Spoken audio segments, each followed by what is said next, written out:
Bonjour tout le monde, bienvenue pour votre horoscope de ce mois d'avril qui va être chaud bouillant comme vous pouvez peut-être vous en douter un peu.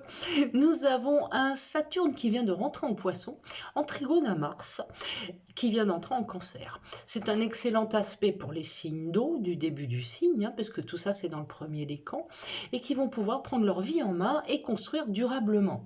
Saturne en Poisson en général va demander des sacrifices, de faire des efforts.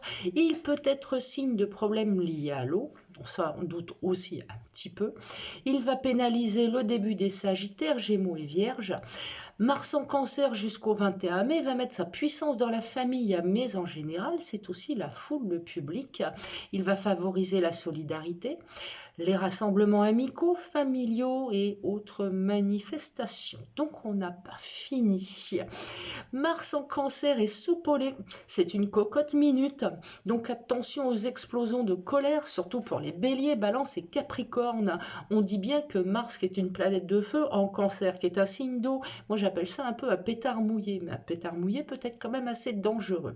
Donc attention aux explosions. Jupiter finit son périple en bélier ce mois-ci et ouvrira des opportunités au troisième décan de tous les signes de feu. La pleine lune du 6, dans le deuxième décan de la balance, sera opposée au soleil et à Jupiter. Attention à la loi, parce que c'est l'axe balance bélier. Et tout ce qui a trait à l'administration. C'est aussi le relationnel, c'est le premier et le 7e signe, donc c'est moi par rapport aux autres. Et donc, c'est aussi le relationnel et les contrats, tout ce qui est contractuel qui va être impacté, dont le mariage aussi. Attention pour les cancers Capricorne, Bélier, Balance, à des soucis à régler dans cet ordre de choses. La nouvelle lune du 20 commence à nous donner un aperçu de ce qu'il va se passer le mois prochain. La lune est à la toute fin du Bélier, conjointe à Jupiter et carrée à Pluton. La dernière fois que Pluton est entré en Verseau, c'était quand même la Révolution française, il faut quand même le savoir, donc c'est quand même assez chaud au niveau de toutes les actions révolutionnaires qui peuvent se passer dans le monde. Pluton, c'est le Scorpion. Le Scorpion, c'est l'Asie, la Chine. Je pense que tous les tyrans asiatiques mourront à se faire pour les années qui viennent. Ça, c'est une bonne chose. Donc Jupiter, c'est la planète de la loi, de l'État, en carré à Pluton, mort et renaissance. Ça nous augure d'un démarrage, une période un peu rock'n'roll sur le plan mondial, comme je viens de vous le dire. La révolution se met en place dans beaucoup de pays, dont les pays d'Asie, dont Pluton est le maître. Alto tyran, dixit Pluton, Verseau. Verseau, c'est le signe de la liberté, de l'indépendance, de l'humain, plus. Cette entrée est aussi le signe d'une grande évolution sur le plan de l'aérospatiale, de l'informatique.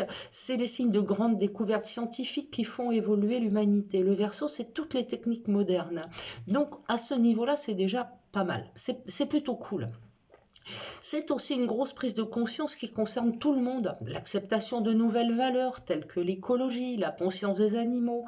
En gros, c'est le signe d'un gros bond en avant de l'humanité, avec tout ce que cela comprend comme remise en question, rupture, prise de décision importante, choix de vie, etc. Donc, ce mois est passionnant, pas facile, décisif, il pousse à la réflexion, donc on se calme et surtout on ne se met pas en colère, ça va être très dur avec Mars en Cancer. Je vous souhaite une excellente journée et un très joli mois d'avril, mois printanier. Je vous dis à bientôt pour le mois de mai. Au revoir.